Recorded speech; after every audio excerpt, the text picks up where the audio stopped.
essa que é a importância da escola. A gente vai pelos laços que a gente constitui, a gente se forma nas escolas, né, em pessoas, né? As escolas incorporam tudo que a gente como pessoa. Então, é nesse sentido que eu consigo articular o que essa doutoranda trouxe de outro encontro,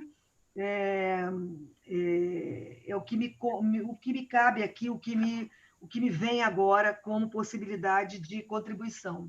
Certo, muito obrigada. Bem, agora, né, já que nós já conversamos e o remoto ele remete ao sentar, ao ficar, né, muito tempo sentado assistindo. Então, o nosso cuidado também vai com relação ao laboral, para que a gente lembre que no meio dessas conferências a gente precisa ter um momento de exercício. Por isso, nós convidamos o psicomotricista a Mauri Moraes. Ele é psicomotricista e também educador físico, que vai fazer um momento para que a gente possa relaxar, para que a gente possa, né, relaxar um pouquinho desse primeiro momento da nossa conferência. Em seguida, nós teremos o professor Francisco Hudson e o doutor Jonathan. Meninas, liberem a Mauri. Isso. Oi, Mauri. Seja bem-vindo. Muito obrigada. Olá, fica à vontade. Estão ouvindo bem aí? Tá ouvindo bem. Todo mundo ouvindo bem? Ok. Então, eu vou levantar, tá? Estava sentado aqui, estava agoniado já. Peço que vocês levantem também, tá? Não precisa de muito espaço. Eu vou levantar e ficar assim, ó, pertinho da cadeira, tá bom? Certo. Gente, como a Giovanni já falou aí, ó, meu nome é Mauri, eu sou professor de Educação Física e pós-graduado em Psicomotricidade. Eu vou fazer um pouquinho de laboral para a gente se espreguiçar um pouquinho, tá bom? Que a gente fica, como vocês estão dando aula muito tempo sentado, né? A gente vai fazer alguns alongamentos que vocês podem fazer quando vocês forem ministrar as aulas de vocês. Mesmo sentado, eu vou fazer em pé, depois eu vou fazer sentado, vai ser rápido, tá bom? Vai ser rápido, vou fazer sentado e depois eu vou fazer uma musiquinha com vocês, tá bom? Estão com saudade dos amigos. Vamos começar? Ok.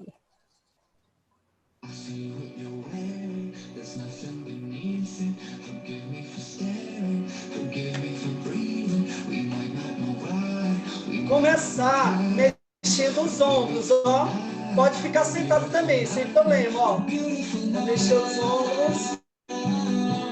Mexer os ombros para trás. Vamos fazer 10 vezes. 5, 4, 3, 2, 1. Já tinha feito 5, tá? Agora para frente, ó. Fiz para trás. Agora eu vou fazer para frente, ó. Joga para frente. 1, 3, 4, 5, 6, 7, 8, 9, 10. Olha o pescoço, ó. Junta aqui, respiração. Quando fizer isso, eu vou respirar, ó. Segura. Sol. Vamos lá de novo. Sol. Agora o pescoço para o lado. Outro para o lado, segura. Aqui do outro, troca. Agora, vamos tentar tocar o queixo aqui, ó, no peito. Fazer assim, tá bom? Vamos lá, calma aí, só um teste, calma aí. Prepara. Estica. Deixa reto o queixo, vamos lá. Tocou. Levantou devagar, ó. Olha pra cima agora. Volta. Volta, vai para um lado. Vai para o outro. Isso. Devagar, vai devagar. Eu vou girar, ó. devagar para um lado. Gira para o outro. Agora estica os braços. Estica os braços para frente, ó. Punho fechado. Gira o punho. 10 vezes. 4, 5, 6, 7, 8, 9, 10. Girou, gira ao contrário, ó. Ao contrário agora. Gira, gira, gira, gira, gira. Estica a mão aberta. Fechou, abriu. Fechou, abriu. Fechou, abriu. Fechou, abriu. Fechou, abriu. Fechou, abriu. Agora, ó, junta assim, ó. Aí, bota aqui no peito. Estica, ó. Estica. No peito, bem devagar. Vai.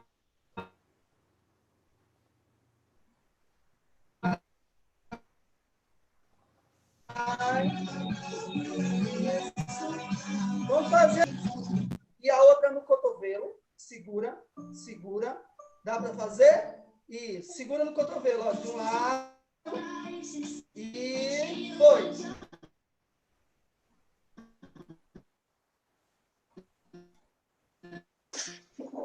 Abre o braço.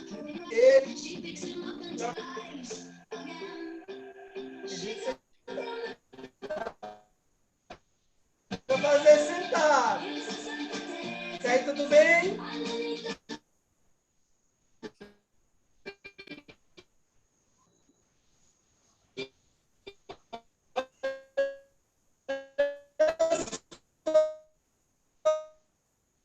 Ó, vou mexer o avião. 2.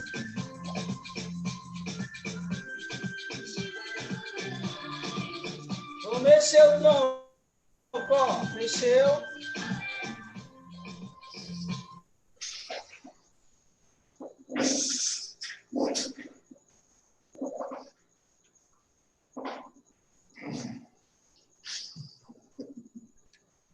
A gente teve um probleminha aí com a... Vamos lá, volta lá, Mauri. Para concluir. Libera lá o som da Mauri.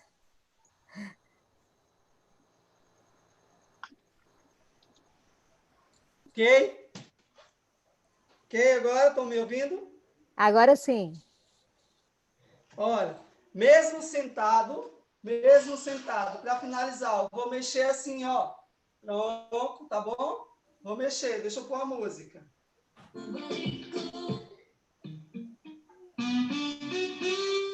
Vai mexer, ó. Segura o braço assim.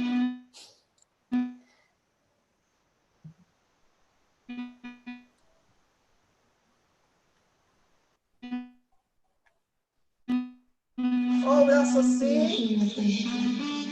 E eu vou mexer com ele. 7, 8, 9, 10.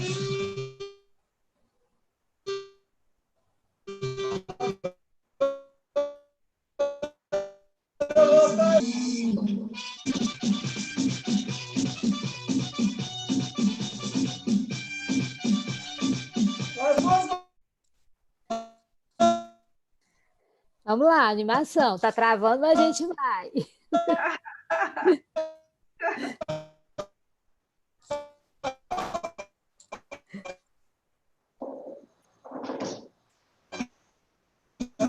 Realmente, gente, tá travando muito. Desculpa. Aí.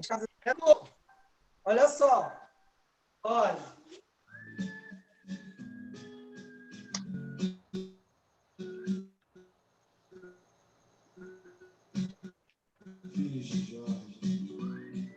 Deixa eu parar aqui um pouquinho que eu vou.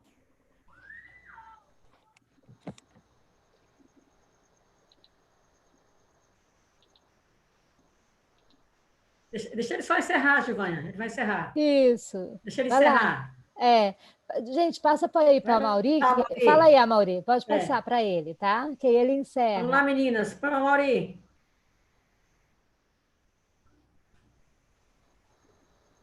Ok, posso encerrar? Pode Porque hoje encerrar, Mauri. realmente a internet está com falha. Pode encerrar, Hoje a Mauri. gente... Estão me ouvindo? Sim, agora sim. Está ouvindo? Vou encerrar. Olha só, nós vamos fazer uma música para quem está com muita saudade de abraçar os colegas aí de sala, os alunos. Então, a gente vai fazer essa música, aí eu encerro minha participação, tá bom? Espero que Ok. não acabe nenhuma vez, tá bom? Vamos lá? Eu vou ser o espelho de vocês, ok? Vamos lá, vou botar a música. A música fala de saudades, então é tudo isso que a gente está vivendo, né? Saudades. Nós vamos usar os braços, tá bom?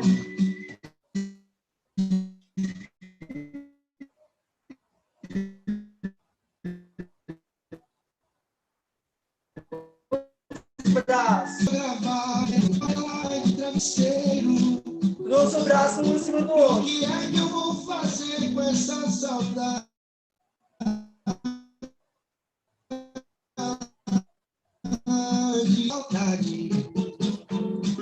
Você deixou gravar.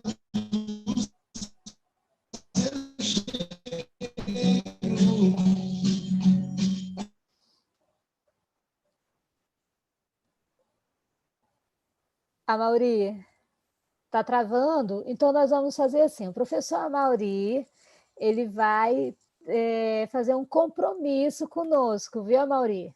Você vai gravar um vídeo para nós com essa música, para a gente poder passar para os nossos alunos.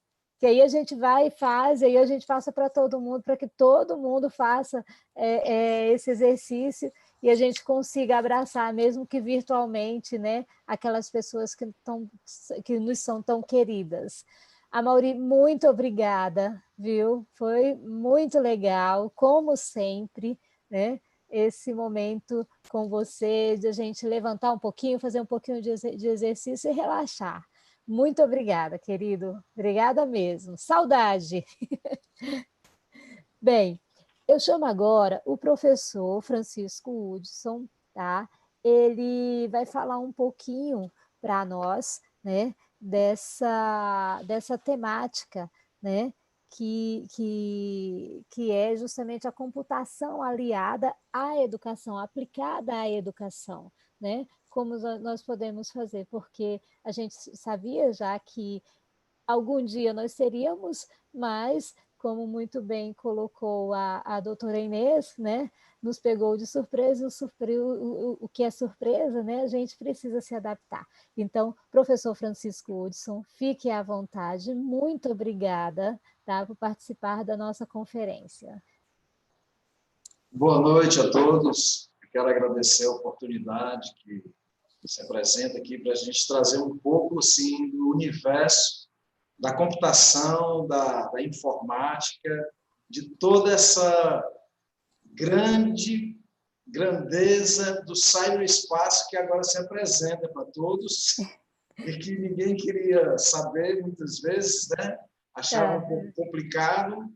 Eu tenho minha formação na Universidade Federal do Maranhão, minha orientadora foi a professora Erli. Meu trabalho com informática vem da minha história de vida, do meu acesso aos computadores desde muito jovem. E, depois de algum tempo, eu resolvi fazer o curso de pedagogia, depois fazer o curso de história na UEMA também, mas não completei. Mas o de pedagogia eu consegui terminar, né? Depois de algumas tentativas de entrada na universidade e toda a dificuldade do contexto da educação no Brasil, de toda a educação, dentro da universidade, eu sempre busquei atrair essa temática da área da tecnologia, porque via o grande potencial por conhecer a parte técnica, por conhecer o hardware e o software, eu via o grande potencial que as tecnologias poderiam oferecer para a educação, né? E nós caminhamos, depois de terminar meu curso, eu iniciei um curso de especialização na USP de São Carlos, online, com algumas presenças, ou seja, com alguns eventos presenciais, E nesse curso, ainda estamos terminando, eu estou no meu trabalho de conclusão de curso.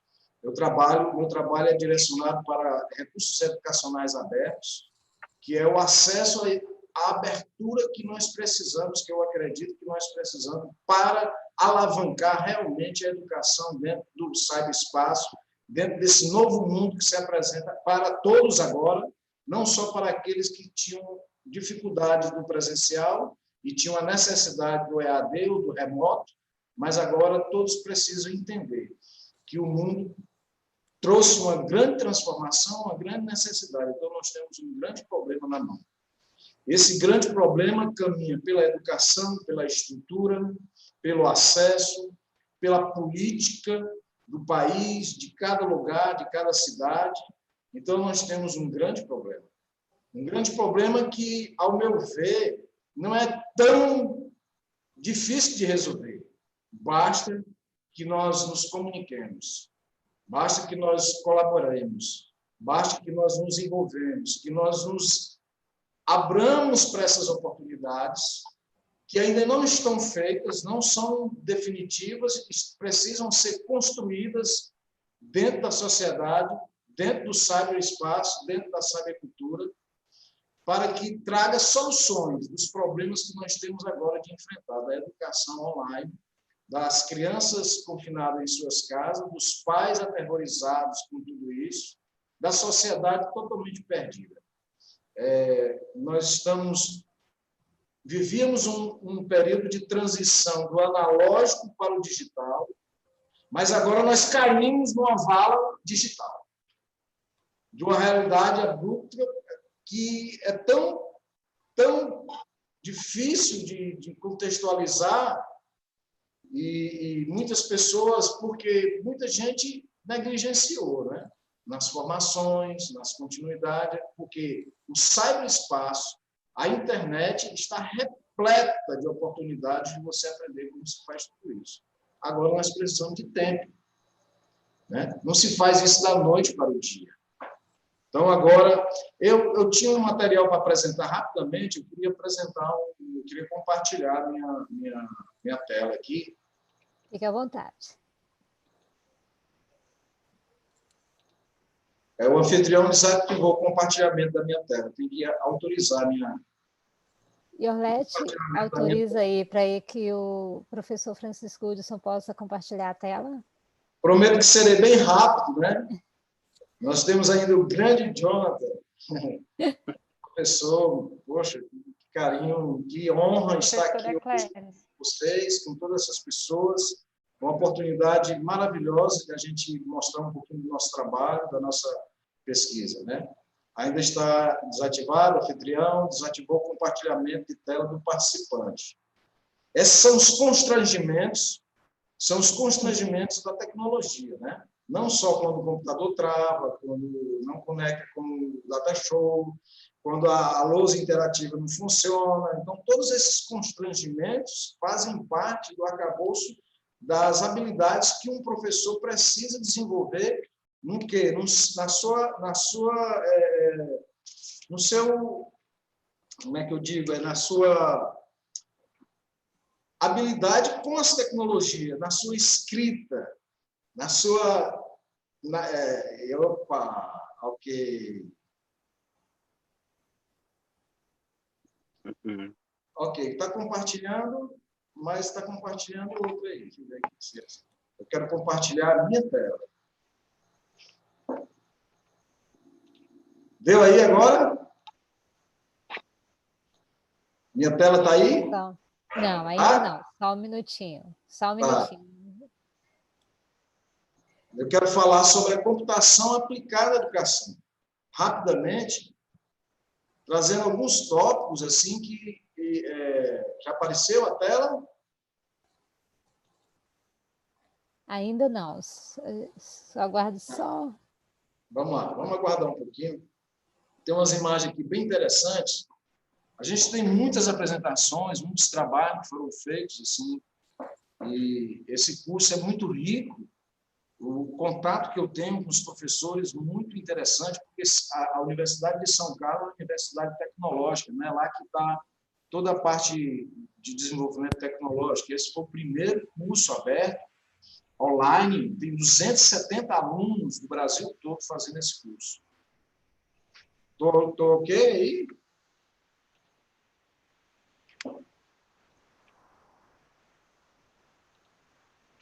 Ainda não. Eu quero compartilhar. Sim, agora sim, agora sim. Ok, vamos lá. Agora apareceu. Não é isso? Isso. Educação compartilhada, aplicada à educação. Olha, essa é a imagem que sempre se falou da educação, que como se a educação fosse algo como um funil, que se coloca na cabeça do estudante, né? A imagem do papel em branco, da pessoa que está ali, que não sabe nada, e o professor é responsável por colocar. A educação vai colocar como um funil, né? Esse é o modelo tradicional também do ensino que nós temos, do professor como centro e os outros ouvindo, assim como eu estou fazendo agora. Todos observando sem participação. Mas a nossa educação já evoluiu para tudo isso.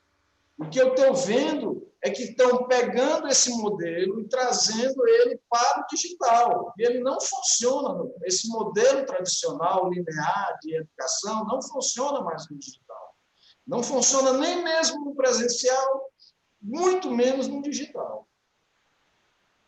Essa tecnologia, nós estamos entrando todo num mundo novo, num cyberespaço, num espaço de atividade totalmente novo, de uma cybercultura. Nós estamos construindo mentes e personalidades híbridas, que se envolvem entre o real e o virtual, mas o virtual não quer dizer que não é real. Real não contradiz com o virtual. E daí nós temos a grande demanda para a formação continuada desse educador, dentro desse contexto dessa cybercultura.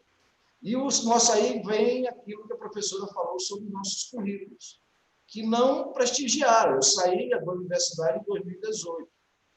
E pouca coisa eu aprendi realmente, muita coisa eu aprendi lá, mas assim, na parte digital eu tive que ir atrás. Eu tive que ter uma autoformação, porque eu sei que hoje precisamos formar pessoas para isso aqui, para a indústria 4.0. E nessa indústria 4.0, os termos se referem ao mundo físico e virtual, mas o meio das tecnologias digital está muito ligado à inteligência artificial, a realidades mistas, a realidades totalmente diferentes do que nós estamos acostumados a trazer para a educação.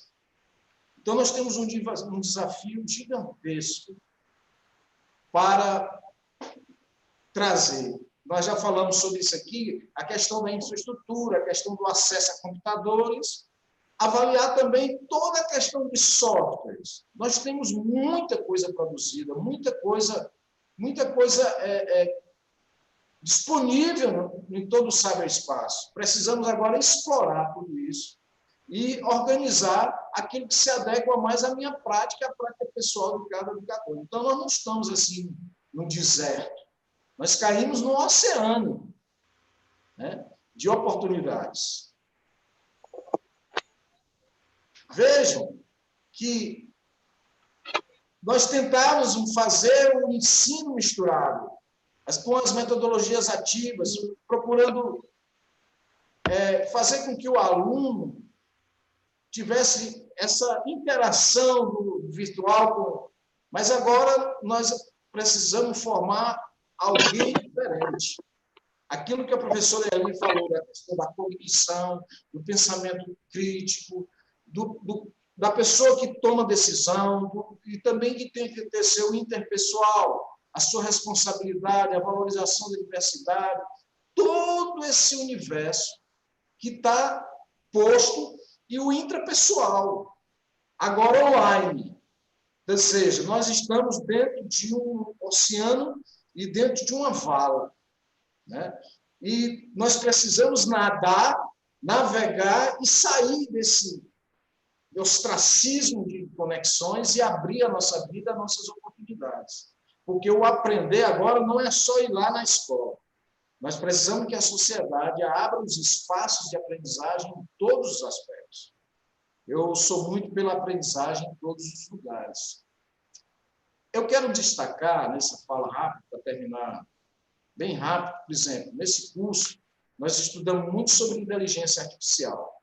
E muita gente pensa logo no robô. Eu quero dizer que inteligência artificial é apenas um termo. Inteligência é inteligência humana colocada à disposição dos logaritmos. Mas quem faz tudo é o humano. Tem uma pessoa por trás daquilo ali que está funcionando. Então, outra questão que eu acho bem interessante, que a gente estudou bastante, foi a questão da gamificação. Né? A gamificação que envolve hoje esse jovem que está muito mais tempo. Eu tenho um filho de 9 anos, eu tenho um casal de gêmeos com 9 anos de idade. E o menino ele quer ficar o tempo todo em jogos, e eu tento controlar ele. Se eu tiver uma educação que envolve esse ímpeto dele de jogar, e com a aprendizagem, vai somar. Então, existe a gamificação com coisas fantásticas na área de envolvimento, do ciclo mágico, de criar uma história, e eu acho que tudo isso pode ajudar muito. Outra área bem interessante é a computação afetiva, viu, doutora? Doutora Inês, a computação afetiva que trabalha esse aspecto do computador ser capaz de detectar emoções. Sistemas tutores inteligentes no futuro vão trabalhar com as crianças, e eles vão detectar a criança pela aparência, pela temperatura, batida cardíaca. Isso você vai ter um histórico dessa criança. Isso você vai poder fazer uma análise com inteligência artificial e tomar decisões através desses receptores.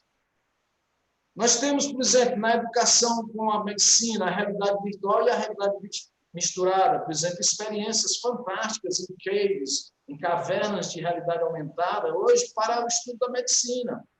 Por exemplo, um piloto de avião, ele não chega e vai dirigir no avião, ele primeiro simula. Né? E o médico também, ele pode simular. Existe hoje óculos de realidade aumentada, óculos de realidade virtual, inclusive de presença, né? Óculos que dá a presença de todos os participantes. Nós poderíamos estar agora numa sala de realidade aumentada ou de realidade virtual, onde todos, cada um fosse um avatar, fosse um personagem colocado dentro desse ambiente. Isso existe hoje já. Existem universidades, espaços, exposições, cursos dessa forma. O cyberespaço é muito diversificado. Quero falar da aprendizagem colaborativa com suporte à computação. Isso nas redes. Entender que esse acesso, esse contato que nós temos, nos traz uma gama de possibilidades. Falar sobre o design sense, design thinker, que precisamos colocar as pessoas nas decisões, nas tomadas de decisão agora, nesse momento. Precisamos abrir espaço de discussões para tudo isso. Quero falar com carinho de recursos de educação mais abertos e de MOOCs, de cursos online abertos e massivos.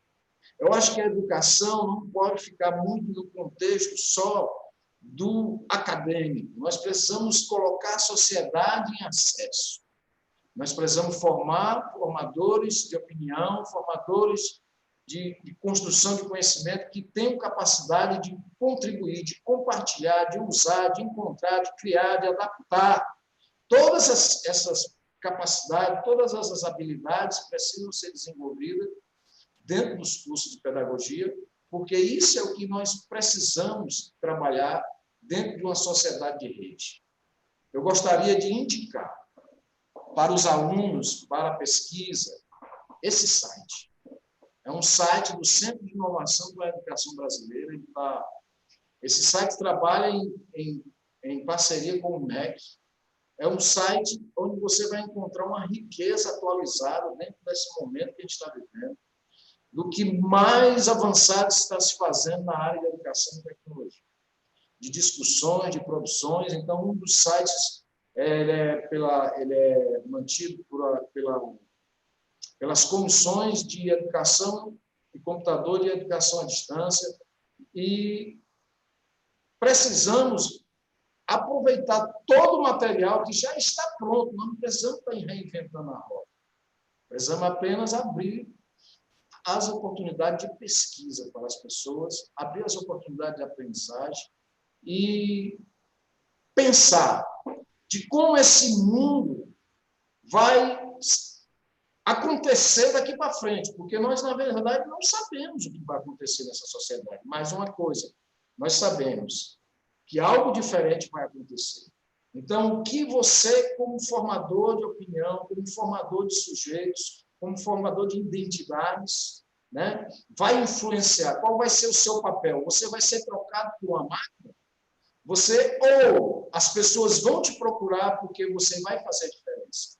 Eu acho que aí vai ser o grande diferencial do futuro na educação, de formadores de opinião, de formadores de conhecimento, de guias, né? De fomentadores, de buscadores de conhecimento. Na verdade, ninguém tem um conhecimento. O conhecimento está online. O que eu preciso é de habilidades e de metodologias para buscar todas essas questões. Está abrindo outra tela aqui. Deixa eu ver aqui o que aconteceu. Ok?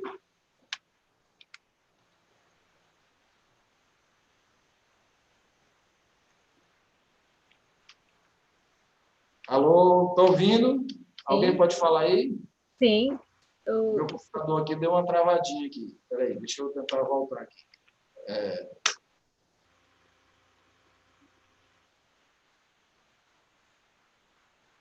Retomou?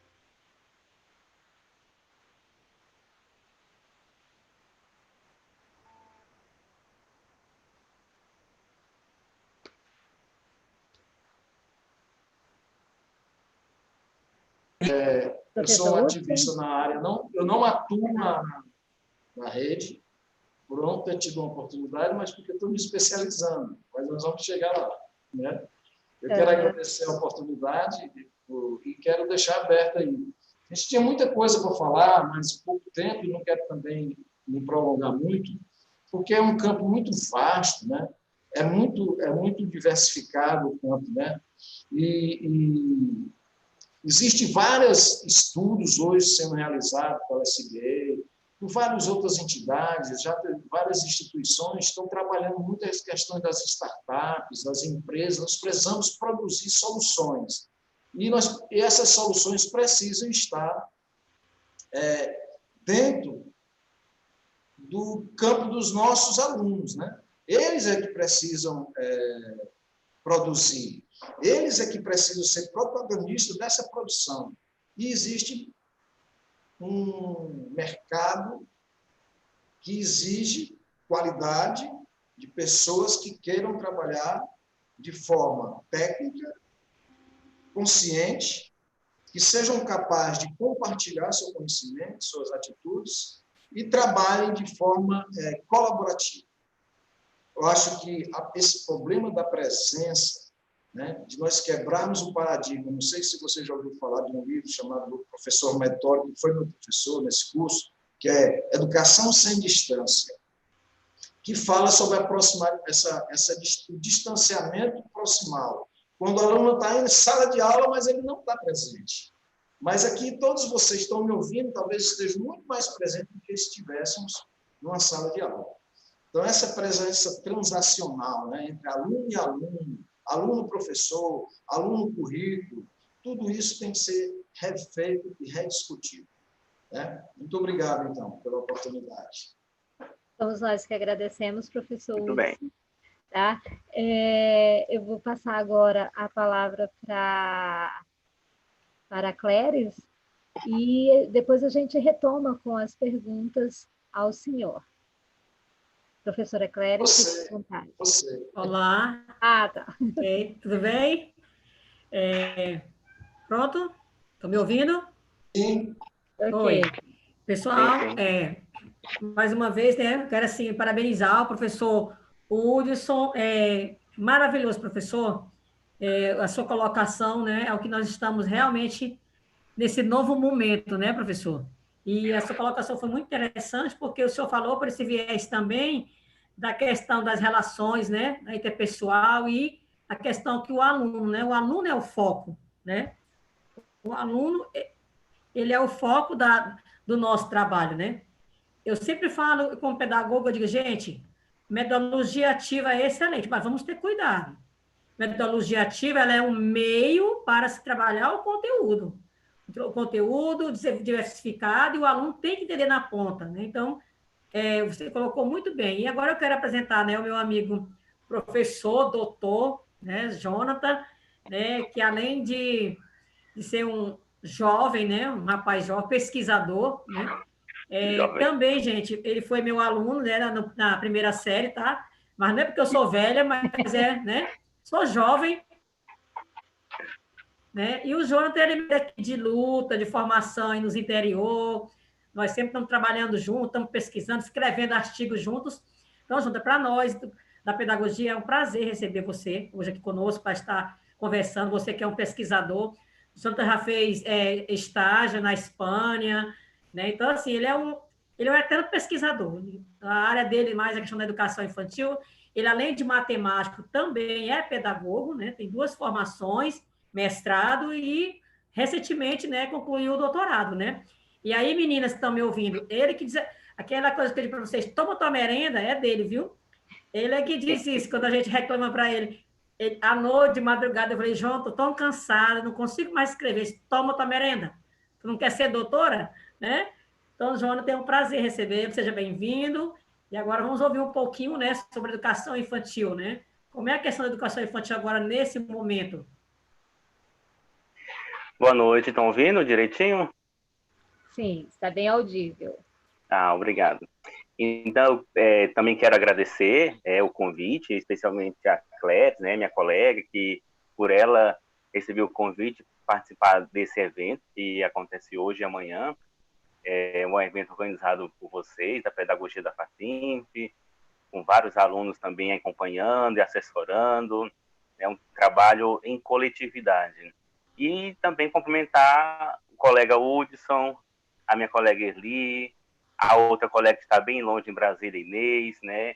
De ter escutado vocês, é um prazer aprender cada dia, né?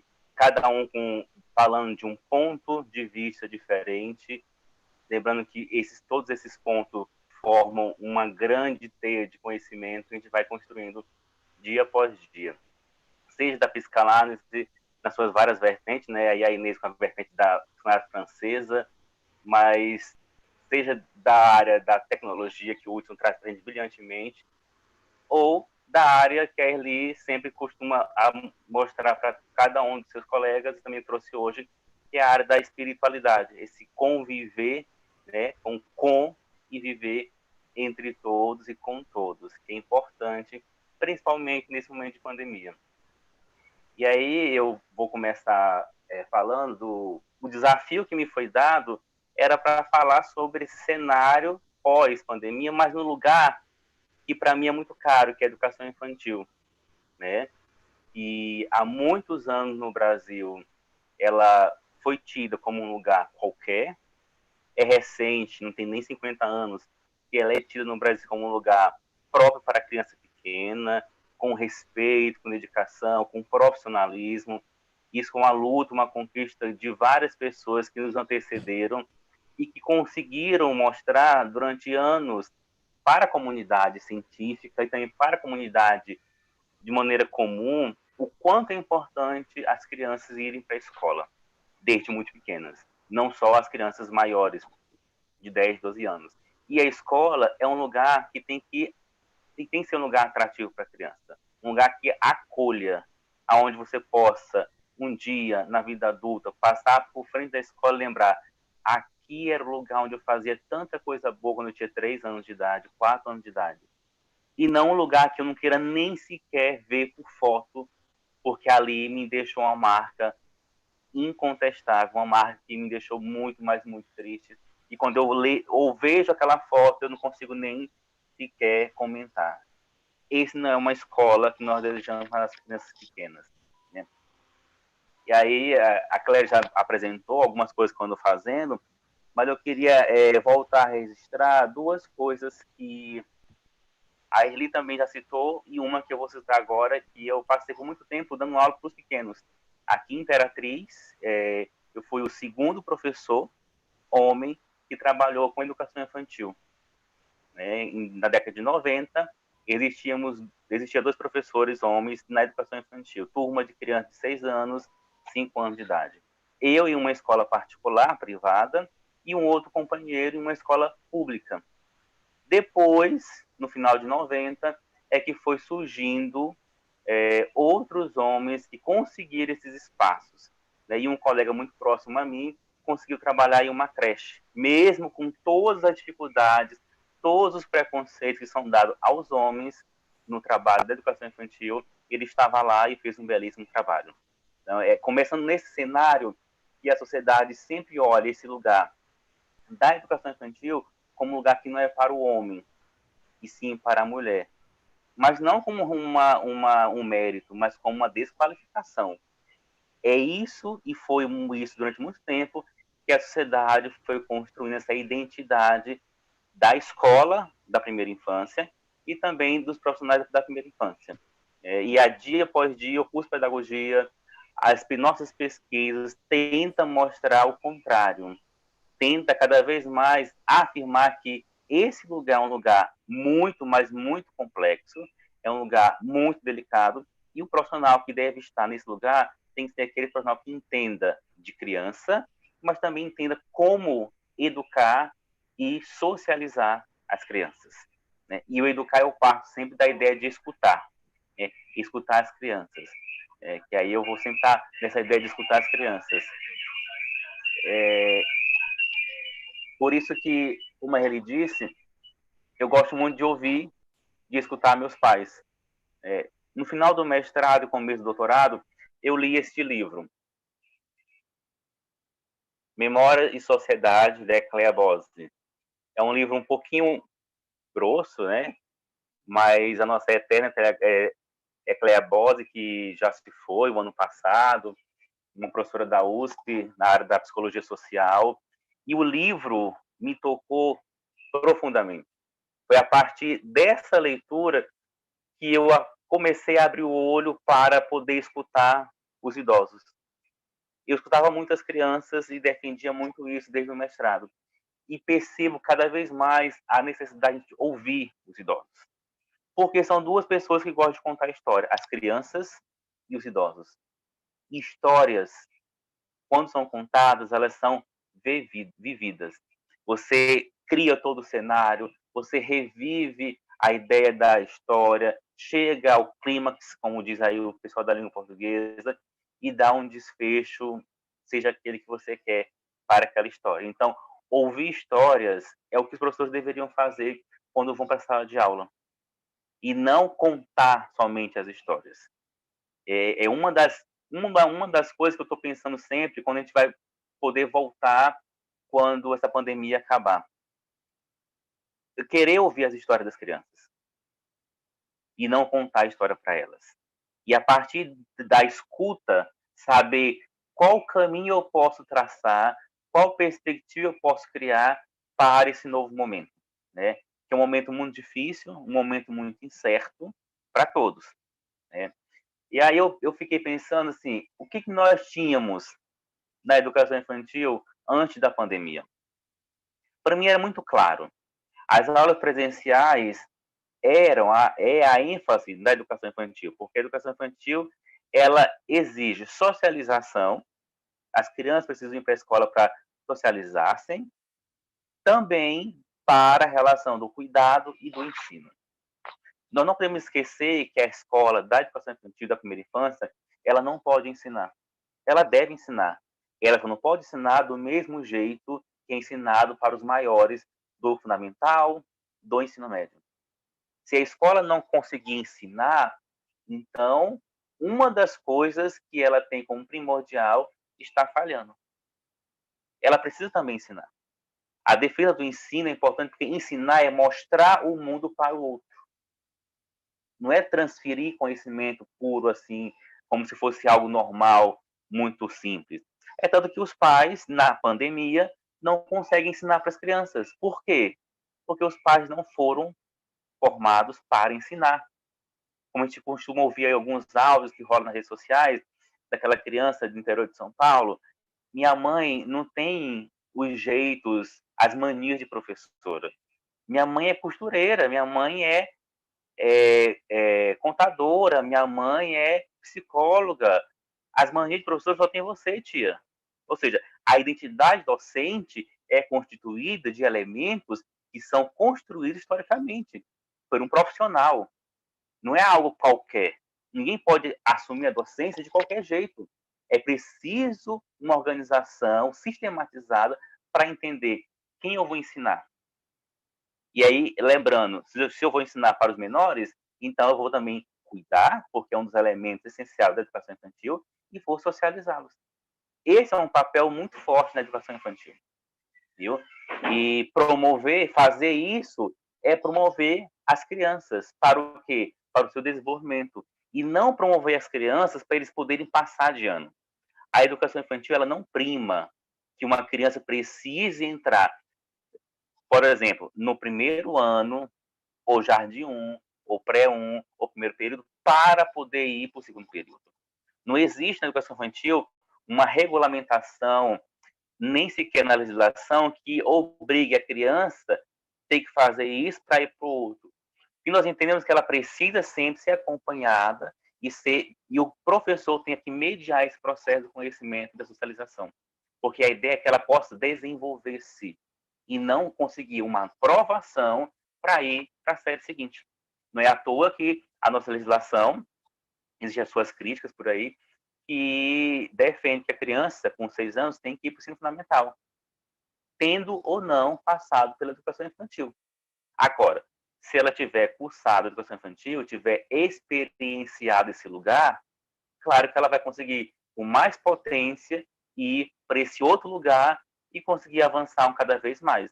Isso não é regra, mas está na mente de muitos educadores, porque nós estamos cada vez mais pensando que esse lugar, chamado educação infantil, é um lugar de socialização, viu?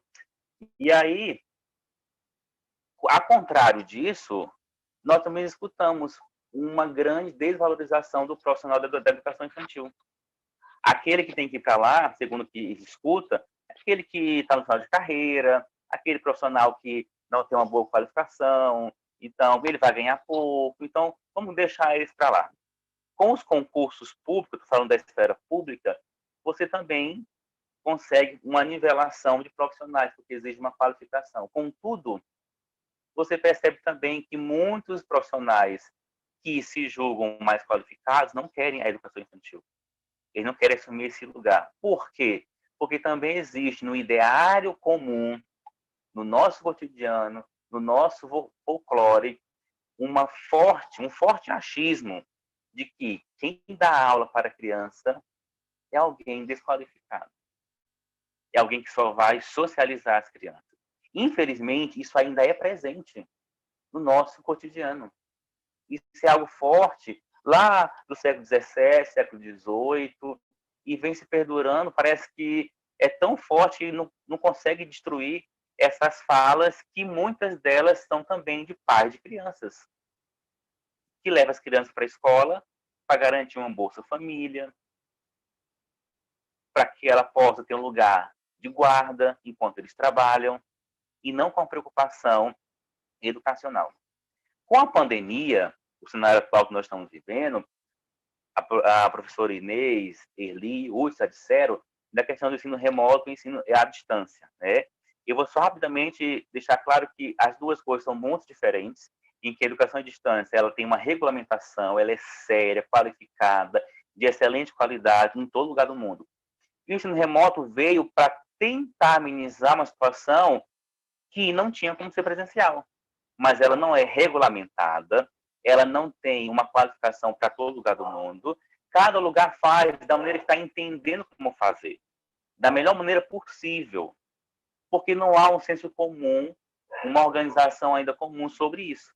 Por isso que o ensino remoto, ele é algo que não pode permanecer, ele é algo que pode ser uma ferramenta auxiliar para nossas atividades.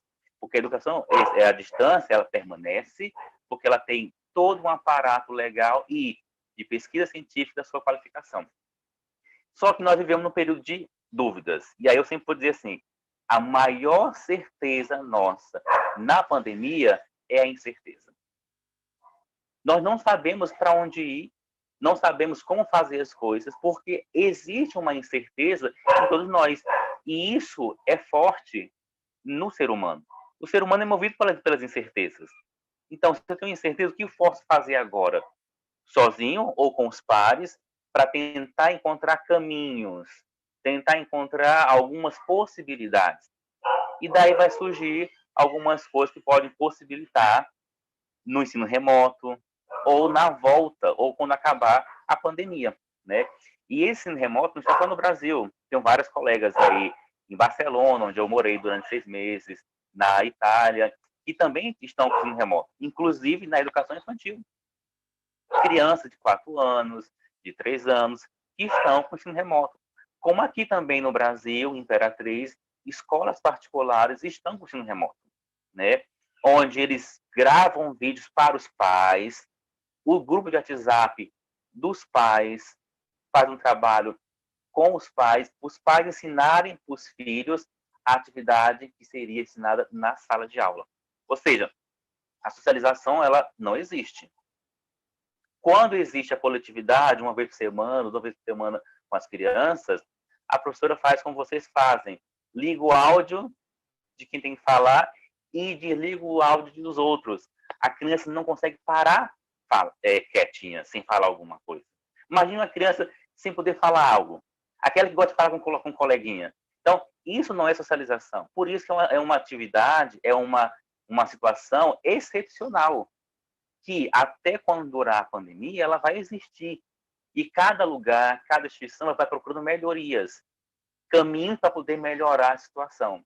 Agora, o que pode ficar, seguindo aí para a última fala minha, o que eu penso que pode ficar com a pandemia para esse cenário da educação infantil? A primeira coisa que eu penso é a permanência da dúvida. A incerteza vai continuar. Voltar às escolas, voltar para a sala de aula vai ser uma incerteza. E como fazer isso com as crianças pequenas também vai ser uma incerteza. Porque as crianças, também como nós, passamos muito tempo confinadas em suas casas.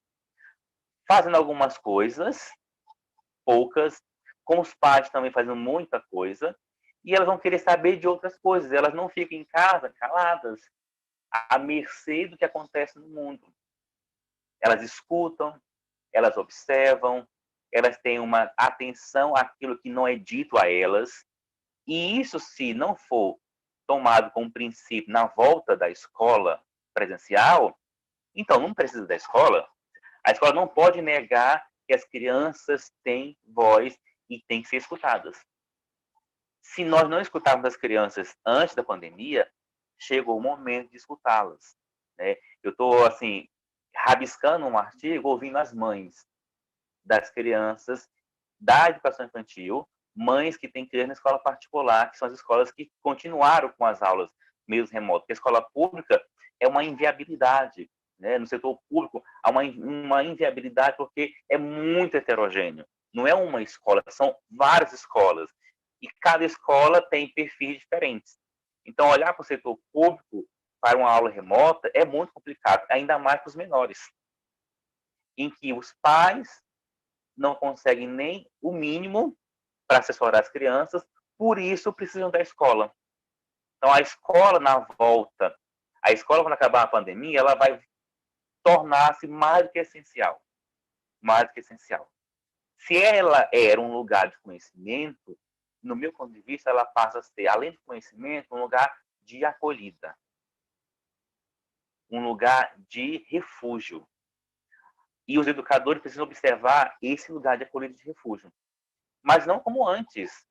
Se existiam as tarefinhas de folha, as tarefinhas xerocopiadas, o livro didático era o que comandava, é preciso fazer outras coisas. Inclusive usar a internet, a tecnologia, para contar histórias. Ou para eles contarem histórias. Né? Isso não é uma reinvenção. Isso já existe. Sônia Kramer, da USP, já fala disso há muito tempo. Há anos ela fala disso. É preciso ouvir as crianças. E quem trabalha com a perspectiva autobiográfica, como eu, Erli, nós já defendemos isso há muito tempo, desde 2016. É preciso escutar as crianças o quanto antes. Então, quando a pandemia acabar, as aulas presenciais elas continuarão sendo de socialização, no meu ponto de vista, e também de relação de cuidado e de ensino, mas não mais de folha avulsa, não mais com o uso único do livro didático, mas com o protagonismo das crianças, com a escuta das crianças. Esse é um ponto que eu acho que a gente precisa se atentar e olhar para esse novo ambiente que vai surgir com o fim da pandemia. Uma outra coisa que eu penso que isso é que talvez seja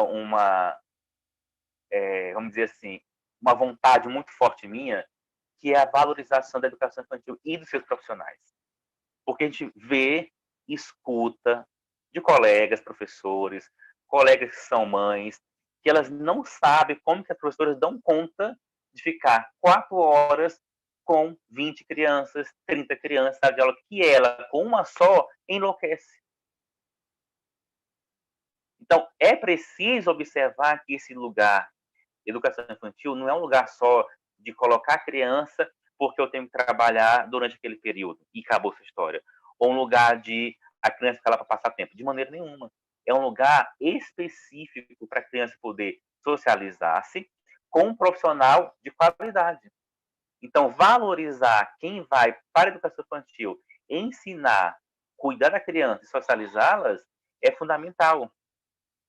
Eu não consigo entender se um pai voltar à escola com as crianças depois da pandemia, sem ele, pelo menos, dar um abraço forte na professora do seu filho de 4 anos, de 5 anos, ou do maternal de 1 ano de idade.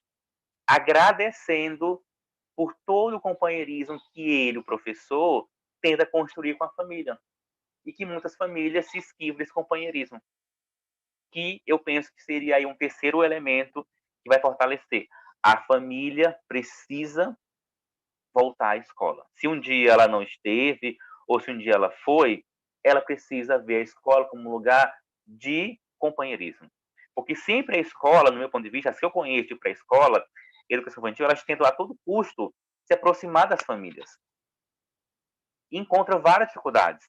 Quem sabe agora, com esse ensino remoto, não poderia ser um mecanismo de encontrar uma comunicação com a família em alguns horários, em que o trabalho deles possa ser contabilizado nesses horários. Em vez de reuniões de pais presenciais, quem sabe as reuniões remotas, virtuais, para poder comunicar. E aí, os pais irem para a escola, valorizar esse ambiente. Porque se existia alguma coisa que não se encaixava na engrenagem da escola se aproximar da família, hoje as famílias, eu penso que elas necessitam urgentemente se aproximar da escola. Porque é algo fundamental, é algo essencial. Tem uma colega da universidade que ela é pesquisadora de infância, ela pesquisa crianças pequenas, mas ela me confessa há vários dias que ela não consegue entender como ensinar uma criança a ler. O filho dela está com 5 anos de idade e a escola está querendo que ele faça as leituras de sílabas, palavras curtas, né? E ela fica sem saber que caminho seguir. Então, ela perturba a professora todos os dias, até fora do horário de trabalho. Por quê? Porque ela se inquieta quando ela não sabe ensinar a criança a fazer a letra C, não sabe ensinar a criança, como eles dizem, a família do B. Ora, mas isso é muito claro. A mãe, que é minha colega, ela não foi ensinada, não foi formada para ser professora. A formação dela é outra. O que ela pode fazer em casa é tirar dúvidas da criança, ensinar a tarefa, mas quem ensinou na escola tem todo um preparo profissional. Não é um qualquer, e nem aquele que tem, como disse aí a DB recentemente, um mérito profissional. Não, ele se formou para ter essa habilidade. E aí eu penso que nossos cursos de formação de professores, as graduações em pedagogia e as demais licenciaturas, mas especialmente a nossa de pedagogia, que é quem vai atuar na pré-escola e na creche, tem que começar agora a entender melhor como que eu formo esse profissional da pré-escola. Esse que vai escutar. porque nós também, no ensino superior, mais falamos do que escutamos nossos alunos. E tem muita coisa para falar para ele. É um arsenal de coisa. Mas será que a gente para escutá-los? Para ouvi-los? Se não for oralmente, pelo menos por escrito, né? Onde eles possam narrar, por escrito, suas histórias de vida, suas narrativas, sobre isso que eles estão vivenciando. Então, essas 3 coisas são fundamentais. E uma última, que é para acabar, realmente, eu penso que as práticas docentes na educação infantil, elas, ao final da pandemia, se alguma escola já fazia, se não faz, vão ser práticas com e para as crianças. E não práticas docentes pensadas sem as crianças. E não práticas docentes em que o professor, ele conduz por inteiro o trabalho, ele vai mediar. Na minha perspectiva vigotskiana, ele media o processo da relação, relação, cuidado e ensino, e também da socialização. Então, é uma prática com e uma prática para as crianças. Por isso que, no meu ponto de vista, voltar depois da pandemia é voltar escutando. Paulo Freire, gente, defendeu isso muito tempo para a gente. Escutar é uma maneira também de ensinar. Só falar é uma outra maneira de ensinar. Se eu associo a escuta e a fala, eu tenho 2 caminhos fortes para poder ensinar.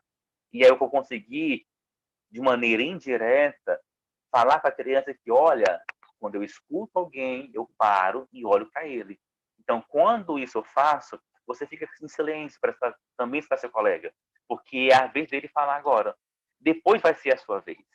Né? A empatia, ela vai surgir nessas relações de escuta e depois de fala.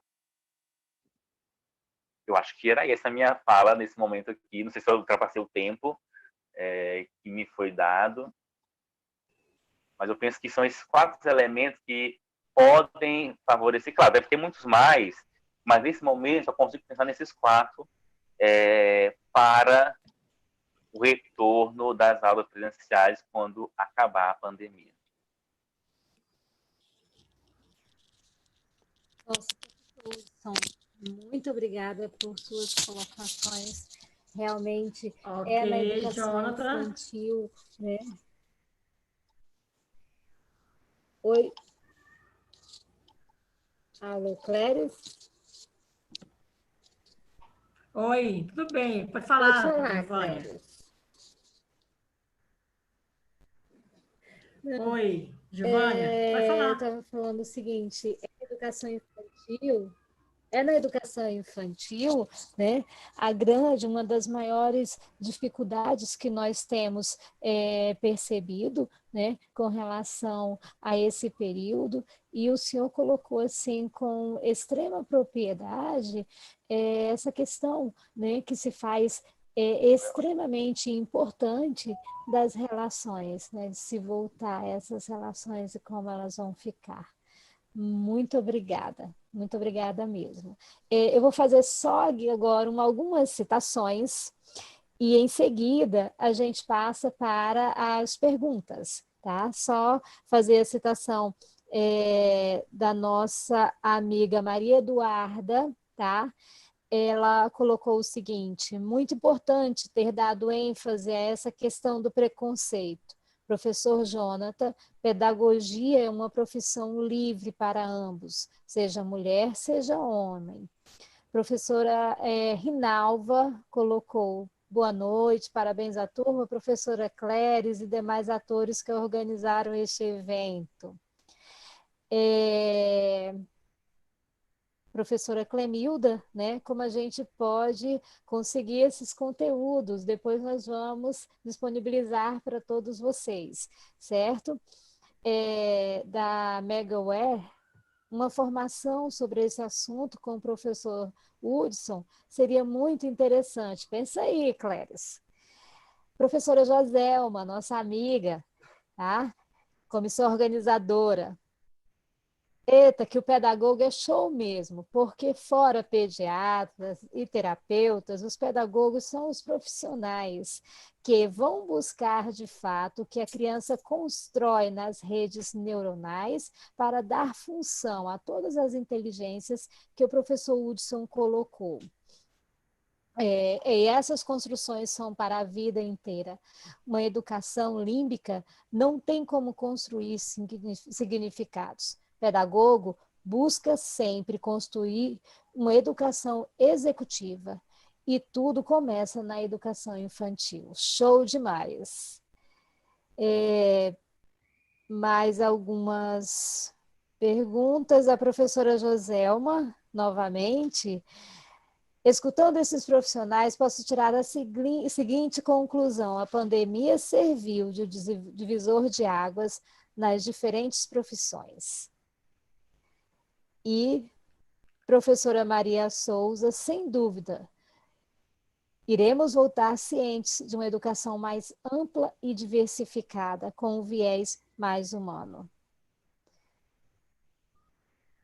Ok? Do Miguel. Acredito que depois dessa pandemia haverá uma maior valorização do professor. Krisnária, está sendo muito bom estar aprendendo com suas experiências. Tá? E mais os parabéns pelo evento, os agradecimentos. A equipe organizadora agradece muito a participação de todos vocês. E Cléris, quer falar alguma coisa? Oi, Giovanni. Ok. Sim, pode falar. Quero fazer uma pergunta para o Jonathan. Jonathan, primeiro eu quero parabenizar o Jonathan, né, pela belíssima palestra, né? O Jonathan é estudioso da educação infantil, né? E, Jonathan, nós estamos aí montando uma proposta, né, de aulas não presenciais, e o teu pensamento veio, né, a educação infantil é diferente para você pensar, né, e principalmente da educação pública, onde nós temos o quê? 45 mil alunos, né? Temos mais de 5 mil alunos na rede de educação. Mas, assim, o que eu achei interessante, Jota, porque a tua fala em relação à família, porque realmente, nesse momento de pandemia, o que a gente percebe, Jota? A família agora, ela está mais ativa na participação do acompanhamento da aprendizagem, né, da criança, porque hoje, agora, a família é a aliada, né? O pai e a mãe hoje são os aliados do filho da educação infantil, né, para poder a criança realmente poder construir essa aprendizagem, né? E a infantil, nós temos que não é esse olhar de, não, tem que passar de ano. Não, essa questão, não. A educação infantil, a gente pensa por outro aspecto, que você colocou tão bem, né? E aí eu queria, assim, te ouvir um pouquinho mais. Você, enquanto professor da rede pública, que você só está no ensino superior, mas tem as suas alunas que trabalham na educação básica, o que você pensa, o que seria uma proposta ideal para a educação infantil nesse período de pandemia? Porque nós sabemos que não podemos parar. A criança também não pode ficar em casa sem ter acesso a esse mundo da escola. E o próprio Conselho Nacional, o Conselho Estadual e o Conselho Municipal, eles dão essa abertura aos municípios, faculdade de educação infantil. Essa pergunta é mais uma curiosidade, porque nós estamos montando a proposta, e aí é sempre bom ouvir alguém que pesquisa sobre a área. Ok. Só quero registrar aqui, viu, Cléris, que aquelas nossas aulas lá na primeira série fundamental foram muito úteis, porque olha só o que deu fruto. Então, professora Cléris, desde muito tempo, quando ainda foi professora da educação básica, foi minha professora, e hoje certamente está trazendo vários outros frutos no ensino superior, seja aonde ela estiver como professora do ensino superior. Mas, voltando à pergunta, primeiro, eu penso assim, vamos não idealizar, porque o ideal é algo inexistente. O que é possível ser feito, né? olhando o que fazem o ensino superior e que algumas redes privadas estão fazendo, ou algumas cidades do sexto ao nono ano, ou até mesmo alguns estados estão promovendo do ensino médio em relação às aulas, né? A gente pode pensar assim, isso está conseguindo, de alguma maneira, deixar com que os adolescentes, os jovens, os adultos tenham a educação que lhe é de direito. Agora, a criança pequena, do primeiro ao quinto ano, e a criança do infantil, ela está sem esse direito garantido. Por quê? Porque até agora as redes não conseguem pensar uma maneira. Como eu falei no começo, é muito mais fácil para uma rede que tem uma escola particular ou que tem 10 escolas fazer isso quando a rede tem todo um aparato tecnológico, tem todo um sistema e os pais têm esse acesso também. Claro, com as suas ressalvas aí. Do que uma rede como a Rede Imperatriz, que é enorme, onde tem várias crianças, desculpa, que precisam disso. Só que as dificuldades, primeiro, operacional da própria rede é grande, e a dificuldade de acesso dos pais, até para manusear algum tipo de mecanismo que possa possibilitar essa educação remota para as crianças. Mas aí eu vou lembrar de uma coisa que está na BNCC, né, que é uma coisa boa que eles colocaram, que também está no nosso documento curricular do território maranhense. Lá na página 62, eles falam que é preciso observar a educação infantil em aspectos como conviver, o aspecto como brincar, o aspecto como explorar. Então, explorar, aí já existe uma coisa muito forte em explorar, participar, expressar-se, e o outro que é conhecer-se. Esses elementos são fundamentais, segundo o documento nacional, que vai orientar as escolas para criar seus currículos, e também o nosso, do Estado do Maranhão, são elementos fundamentais para a construção de um lugar chamado educação infantil. E esse lugar precisa ser presencial. Agora, encontrar um caminho para que uma rede do tamanho da nossa, ou do tamanho de uma cidade menor, ou do tamanho de uma cidade média, possa fazer, é uma complexidade tamanha. Porque, primeiro, durante anos, as redes diziam que não tinham recurso para investir em tecnologia. Isso era uma coisa que batia forte na rede, em todas as redes. E agora, a rede tem que investir em tecnologias. Quais? Tem uma infinidade aí de tecnologias para serem investidas para poder garantir ensino para as crianças pequenas. É uma questão muito complexa, porque agora ela é obrigada, não porque as pessoas, os pesquisadores estão dizendo, mas porque a sociedade está clamando para garantir algo que já é constitucional, o ensino para os pequenos. Ora, a própria LDB diz claramente que crianças de 4 e 5 anos de idade precisam ser matriculadas, é a obrigação dos pais matricular as crianças de 4 e 5 anos de idade. Se elas não estiverem matriculadas em escola e assistindo aula, os pais podem ser penalizados. Uma das penalizações é o corte do Bolsa Família. Agora, como garantir esse ensino nesse cenário de pandemia? Bem, eu não tenho nenhuma resposta em relação a isso. O que eu penso é complexo para cada rede.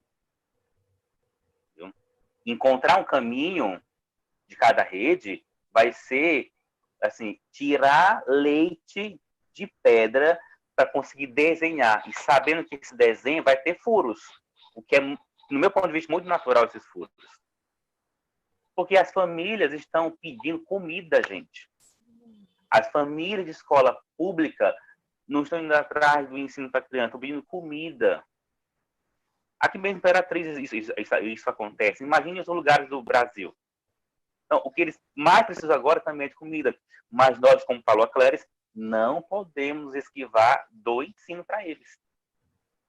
Então, Cléris, vocês da CEMED vão ter aí um trabalho dificílimo para pensar como as crianças de educação infantil vão continuar com esse ensino. Por isso, algumas escolas particulares, eles gravam vídeos e mandam para os pais por um canal de WhatsApp, ou um canal próprio da escola. Os pais vão à escola em horário diferente, pegar as tarefas para as crianças. Os pais são assessorados pela coordenação pedagógica de cada escola para poder ensinar aquela atividade. E mesmo assim, os pais não dão conta. Agora, você vai me dizer, imagine a rede Imperatriz que tem várias escolas de educação infantil e que um profissional vai assessorar 5, 10 turmas de educação infantil de uma escola pública. Eu vou dizer aqui uma coisa bem particular. Se eu tivesse filho, se eu, professor Jonas, tivesse filho, não tenho nenhum até hoje, estudando na educação infantil, eu dizia o seguinte, olha, eu prefiro que ele perca o ano letivo. Por quê? No meu ponto de vista, para o meu filho, a aula remota é essencial, mas não para ele nesse momento. Ele não vai deixar de aprender ou não vai esquecer o que aprendeu se nesse momento ele não estiver cursando o segundo período, por exemplo. Agora, eu estou assumindo esse compromisso como pai. O que para nós é bem difícil, quando a gente olha o cenário dos pais de várias redes. Entendeu? Certo. Então, só sei isso. Outra coisa não sei dizer. Tudo bem, Jonathan. Mas nós estamos no caminho, né? Como estudiosos da área, né? Nós estamos, né? Nossa proposta ela está pautada também nessa questão, né? Todas essas questões que você levantou, nós estamos também, né? Trabalhando, né? Nessas vertentes, né? E eu, assim, muito obrigada pela participação. Giovanni, agora, por favor, vai conversar agora com o professor Hudson.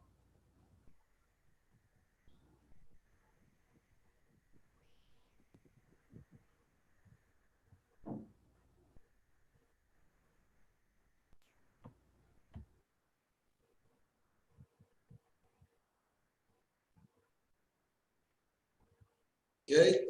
Olá, pronto, é meu som. Professor Hudson, na sua fala, né, o senhor colocou muito bem a questão dos espaços de aprendizagem, né, nessa educação remota. E com relação ao espaço de aprendizagem docente, porque nós, docentes, sabemos que somos da geração analógica, né? Muitos de nós ainda estão lá nessa geração analógica. E esse high-tech, esse cyber, né, o virtual, ele ainda é um espaço que nós, docentes, não dominamos. Então, como o senhor vê esse treinamento, de que forma nós poderíamos realmente trazer esse professor para essa realidade sem causar neste professor um estresse com relação a ter que atingir metas, né, e fazer uma aula show para os seus alunos? Eu vejo isso como talvez o grande entrave atual da educação, principalmente da prática educativa, da prática da escola. Porque a diversidade do campo de conhecimento para se atuar dentro da EAD, dentro da educação remota, é muito vasto. E há grandes dificuldades, porque foi feita já uma pesquisa agora, o professor Romero Vitória até publicou no Facebook, sobre que 85% dos professores não se sentem confortáveis para trabalhar com educação remota. Porque demanda toda uma programação, demanda todo um conhecimento, toda uma alfabetização digital que não foi ensinada. Como você vai fazer algo que você nunca aprendeu? Então, nós precisamos agora, eu acredito que exista, dentro dessa cultura de colaboração que tem a internet, os espaços de MOOCs, de formação gratuita, que devem ser incentivados de forma bem ampla para que pais, estudantes, professores, voltem para a escola, voltem a aprender, porque nós precisamos aprender esse novo tipo de educação que se apresenta para a sociedade. Nós não temos uma solução pronta, nós precisamos, como eu disse, reinventarmos, nos reinventar dentro desse espaço, dessa nova cultura, desse novo mundo, né? É bem complicado, é bem sério, mas, como eu digo, eu sou esperançoso e tenho grandes esperanças que essa oportunidade vai nos trazer um avanço à nossa cultura educacional, de transformação de uma nova realidade para a educação. Pena que a nossa sociedade ainda é muito de dividir, de separar, de competir. Então, eu acredito muito na educação colaborativa, na educação participativa, na abrir os espaços, de colocar que cada um pode ser autor e autoconhecedor da sua vida e da construção da sua trajetória de vida, né? Tanto do aluno, como do professor, como das pessoas em geral. Porque o acesso do conhecimento é a internet. Mesmo na educação presencial, já não cabe mais aquela quantidade que se coloca de conteúdos em que as pessoas estudam anos depois, quando vão trabalhar, não praticam nada. Então, a gente tem que repensar todo o contexto, repensar todos os currículos. Então, nós estamos num momento de muita discussão na área de educação e eu fico muito feliz, porque agora as pessoas vão entender o valor de um pedagogo, do tanto que a gente bate cabeça para entender como é que se aprende. Verdade, professor. E justamente esse acolhimento, né, das famílias, como o professor Jonathan colocou, né, que nós saibamos... Quando se fala em família, se fala em pedagogia sistêmica, uma pedagogia, uma visão de envolvimento da família com a educação, com todos os contextos da construção de vida daquele aluno. Não é mais delegado só à escola, mas é delegado à sociedade, à família, a todos, em todos os espaços, né? Os espaços políticos, os espaços de compartilhamento, as praças, os eventos, todos precisam ter instrumentos e elementos da construção da nossa educação. Mas a gente vai conseguir, aos pouquinhos, né, com o trabalho de formiguinha, o trabalho de pedagogo, né, nós conseguiremos. Muito obrigada, professor Hudson. Bem, agora eu gostaria de convidar a doutora Inês. Doutora Inês vai fazer uma mensagem de encerramento do nosso evento. E gostaria de convidar a todos para nossas oficinas amanhã. Então, amanhã nós teremos 2 oficinas, né, que vocês podem acessar as salas. Cada sala, vocês farão 2 oficinas com novas metodologias. E a gente convida a todos, né, para aprender conosco essas ferramentas digitais. Então, o Jamboard, o uso do Zoom, Microsoft Teams e também o Classroom. Então, são as tecnologias que nós faremos oficina os nossos alunos, os nossos acadêmicos do curso de pedagogia, eles estarão ministrando as oficinas para que a gente possa nos atualizar e termos aí as ferramentas digitais, né, nas nossas aulas. Agora eu convido a doutora Inês, para que ela vai fazer uma mensagem de encerramento e, em seguida, eu passo a palavra para a professora Maria Cláudia, que vai fazer os agradecimentos finais do nosso evento. E, desde já, muito obrigada, a equipe organizadora, todos, muito obrigada pela participação. Meninas, liberem o microfone da doutora Inês, por favor. Liberado. Está liberado. Fique à vontade, doutora Inês, e muito obrigada. Eu é que agradeço, em primeiro lugar, eu quero agradecer muito a vocês o convite, aprendi muito hoje, foi muito bom estar aqui, foi muito prazeroso estar esse tempo, nem passou, nem vi o tempo passar aqui, né, hoje à noite. A minha tarefa de fazer uma reflexão para finalizar já era difícil, depois de escutar a fala de todos os convidados, Giovanni, ficou impossível, né? Porque foram tantas coisas importantes ditas e tão bem ditas, tão, né? E que fica difícil fazer um resumo, mas eu vou tentar fazer um resumo a partir das últimas coisas que foram ditas, dos dois últimos professores que falaram, né? Não sei quanto tempo que eu tenho, mas, enfim, o professor Francisco, ele lembrou esse momento de transição. Eu acho que a gente já está saindo do momento de transição. Eu fui me dando conta disso na medida que todos iam falando, eu fui fazendo alguns paralelos, né? O professor em rede com o aluno ativo, e na saúde a gente está falando das redes de atenção à saúde, o médico em rede, o paciente ativo, o paciente em lugar de protagonista, então o nome paciente já nem cabe mais. Eu fui vendo que há uma confluência, né? Talvez seja um momento de concluir em cima de coisas que a gente já vem pensando há algum tempo, e talvez esse sentido de urgência que esse momento está imprimindo, ele venha a nos ajudar a essa possibilidade de concluir pela mudança. Eu achei muito bonito uma coisa que o professor Francisco falou, que a gente não está num deserto, nós caímos em um oceano de oportunidades. Isso é muito rico, e eu também penso da mesma maneira. Eu acho que algo de diferente já está acontecendo.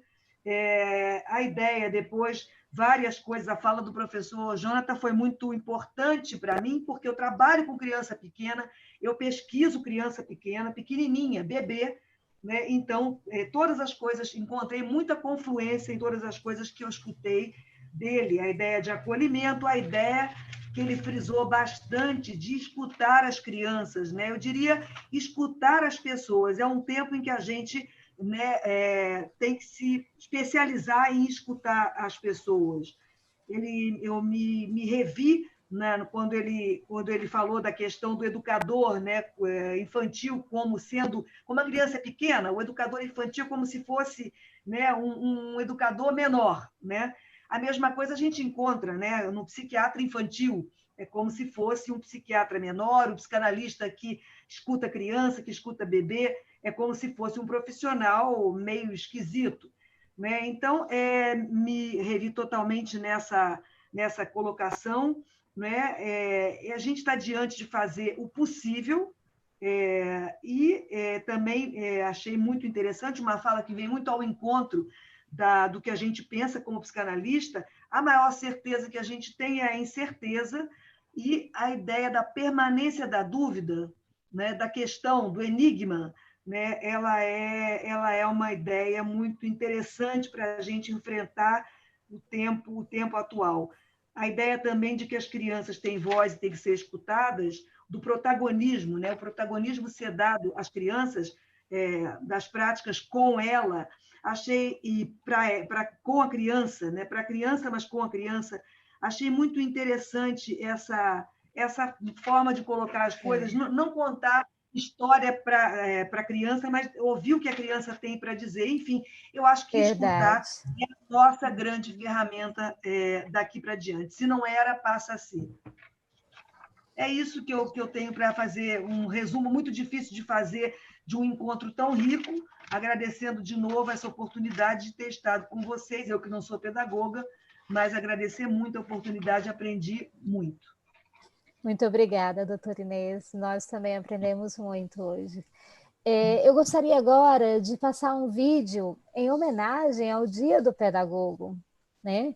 Porque hoje, esse encontro, ele nasceu, né, de uma homenagem ao Dia do Pedagogo. Esse dia estava contemplado no nosso calendário acadêmico, mas em função da pandemia nós não pudemos fazer aquele evento que fazemos todo ano. Então, nós fizemos, sim, o evento acontece, mas de uma forma diferente, de uma forma, uma forma remota, uma forma virtual, mas, acima de tudo, com o conhecimento que é característico da nossa instituição. Então, vamos passar agora um vídeo em homenagem a todos os pedagogos, tá? Meninas, podem passar.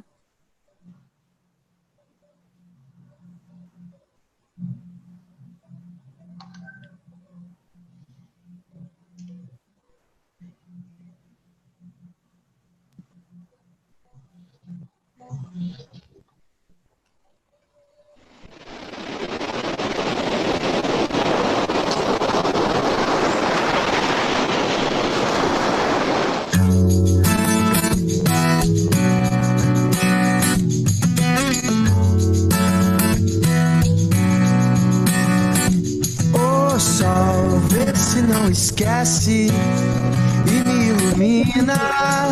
Preciso de você aqui. O sol, vê se enriquece a minha melanina. Só você me faz sorrir. E quando você vem, tudo fica bem mais tranquilo. Oh, tranquilo. Que assim seja, amém. O seu brilho é o meu abrigo, meu abrigo. E toda vez que você sai, o mundo se distrai. Quem fica, ficou. Quem foi, vai, vai. Toda vez que você sai, o mundo se distrai. Quem fica, ficou. Quem foi.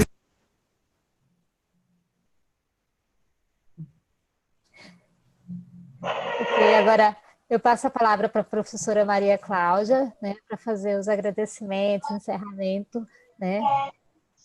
Fique à vontade, professora. Boa noite, pessoal, mais uma vez. Eu estou, assim, encantada, né? Quando fala de educação, os meus olhos, eles brilham, e quando a gente tem a oportunidade de propor um momento desse, de construção de aprendizagem, com vários profissionais, cada um dando o seu ponto de vista em relação à educação e em relação ao momento que nós estamos vivendo, fortalece a nossa profissão, né? No início, eu até coloquei aqui, eu fiz uns rabiscos, e quando a gente fala da educação, e quando a gente fala de todo esse momento que nós estamos vivendo, nós não podemos mais nos permitir e ver a tecnologia como um problema da educação. Por que eu coloco isso? Porque a gente percebe, às vezes, uma resistência em relação a alguns colegas, alguns profissionais, seja a resistência de não saber manipular, não saber buscar como lidar com todas essas mudanças que vinham acontecendo, porém vinham acontecendo de maneira gradativa. E com a pandemia, isso chegou de uma forma repentina e trouxe a nós, enquanto educadores, um desafio, e que muitos de nós pegamos esse desafio e estamos aí, nos reinventando, colocando a educação de uma outra forma, porque os nossos alunos, os nossos adultos de amanhã, os nossos jovens de amanhã, eles não podem ter prejuízos em relação a isso. E qual é a angústia que me traz em relação a isso? Quando eu coloco esse primeiro ponto de ver as tecnologias não como um problema, e sim a falta de políticas públicas que durante muito tempo foram sendo evitadas, não foram sendo trabalhadas da maneira que deveriam acontecer, deveriam ser, e o resultado foi isso que o professor Jonathan colocou no final.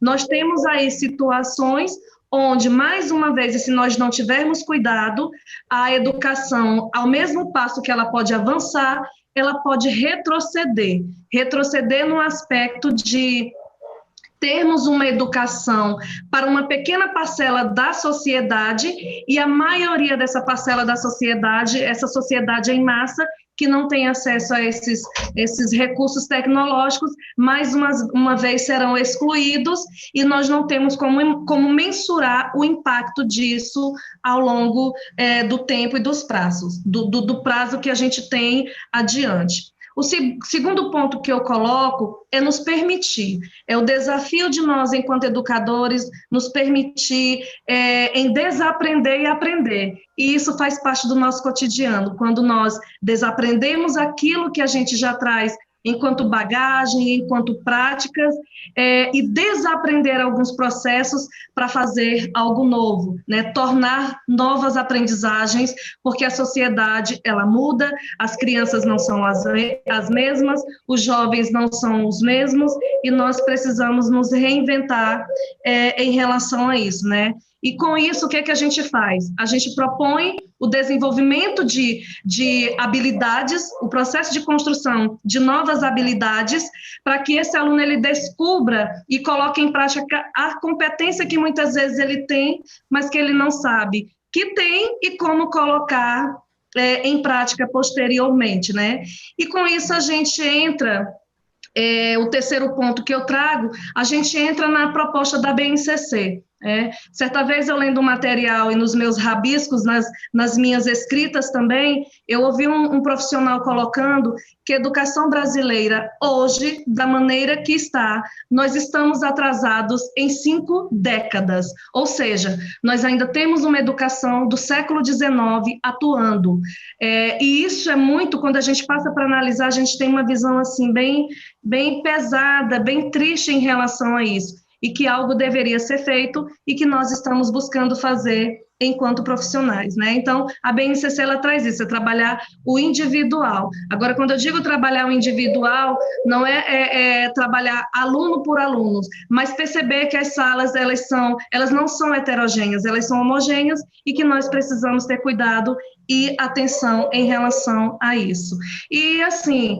agradecer por vocês terem aceito o convite que foi feito a vocês, em participar, em partilhar conosco esse processo de aprendizagem que foi tão significativa nessa noite. Muito obrigada a todos os profissionais, a todos os colegas, e o sentimento que eu tenho é de orgulho, de mais um evento estar sendo concluído com maestria, né? Muito obrigada a todos, e tenhamos uma boa noite. Boa noite, professora Maria Cláudia. Professora Cléris, vamos... Olá, pessoal, estão me ouvindo? Está me ouvindo? Ok. Oi. Pessoal, só para lembrar, amanhã sobre as oficinas, né? A Giovana já colocou, mas eu vou relembrar vocês, amanhã as oficinas, elas são 2 salas, né? Quando você se inscreveu, você já escolheu a sala que você ia fazer. Em cada sala, você vai assistir 2 oficinas, tá? Mas no mesmo local. Então, amanhã, quando você entrar, você entra por aquele link que você recebeu quando você fez a inscrição, tá bom? Porque amanhã o público vai ser dividido, né? Vários vão para a oficina, onde vão estar nossos alunos, né? Os protagonistas, né? Que vão estar lá, né? Que vão estar fazendo esse momento, né? E junto com os professores. Então, assim, só queria, nesse momento, a Maria Cláudia já colocou, né? Agradecer a Erli, né? Minha amiga Erli, Jona, professor Hudson, e também agradecer a todas as nossas pessoas, os alunos. Nós temos uma equipe organizadora que está aqui nos bastidores, né? Que se reinventando conosco. Então, assim, eu quero parabenizar. Um cheiro, crianças, maravilhoso. Amanhã nós vamos continuar nosso trabalho. Também os professores, professora Joselma, professor Domingos, professor Rafael, também é o nosso braço forte aqui nas tecnologias. Professora Ávila, né? Professora Joselma também está conosco aqui no nosso dia a dia. Então, assim, gente, agradecer. Professor Marco Diego pelo apoio, né? Que nosso coordenador, que está sempre nos apoiando. A palavra que ele disse, vamos sair da caixinha, né? Nós estamos saindo da caixinha, né? Então, foi maravilhoso, nós continuamos e contamos com todos vocês a participar amanhã conosco dessas oficinas, tá bom? Muito obrigada, Giovânia, por favor. Ok. Professora Joselma. Professora Joselma vai fazer... A Joselma quer tomar falinha, Joselma. Final, então vai ficar... Só quero dar uma boa noite. Experiência. Só quero dar uma boa noite. Quero agora agradecer assim, imensamente as colaborações da doutora Inês, que fantástico seu olhar. Eu sou também da área da educação infantil, da área da infância, eu trabalho com terapia infantil também, e assim, eu sou apaixonada pelo desenvolvimento humano nessa fase da vida, porque eu acredito que é aí que se constrói todas as coisas, tanto as questões relacionais, quanto as questões cognitivas, enfim, né, toda essa caminhada. Então, assim, eu quero agradecer imensamente a fala do professor, o último, Cléris, me lembra o nome dele aí? Hudson. Desculpa, professor. Não, Jonathan. não foi o Não, Hudson. professor Jonathan. Jonathan. O Jonas, Jonathan, é fantástica a sua fala. Eu creio que a gente tem um maior dos nossos desafios hoje, é fazer um trabalho que nunca tinha sido feito antes, que era envolver a família dentro da escola. A gente sempre houve uma cultura de pensar que a escola estava fora da família. Na verdade, hoje, a gente também tem esse desafio de estar trazendo essa família, né, para esse contexto educacional, e isso é fantástico, né? É uma construção realmente coletiva, significativa, solidária. Meu Deus, o professor Hudson, então, o que foi aquilo, Hudson? Né? Trazer uma temática Jonathan. tão linda, tão... Jonathan, é o Hudson mesmo, que eu quero falar agora. Tranquilo, muito lindo o trabalho, a gente vê que a gente não tem pouco desafio pela frente. Então, assim, eu creio que hoje nós estamos, assim, contemplados, né, como pedagogos, nessa tão linda roda de conversas com a doutora Erli, com a doutora Inês, com o Hudson, com todos os outros, né, Gilvânia, Maria Cláudia, parabéns pelas colocações, nós estamos muito felizes com vocês, muito obrigada por estar conosco, né, nessa colaboração aí grandiosa, e era isso que eu queria colocar, obrigada pela oportunidade. Pessoal, nós encerramos aqui agradecendo mais uma vez toda a participação de vocês. Conheçam a Faculdade Facimpen, conheçam nossos cursos, vocês vão se surpreender com a qualidade dos nossos cursos. Muito obrigada, boa noite, fiquem em casa, tá? E aproveitem esse tempo para estudar, para fazer aquilo que a gente deixou, né? Protelou. Fiquem em casa, muito obrigada. E por aqui nós encerramos a nossa conferência de hoje. Palmas. Palma para todos. Fantástico.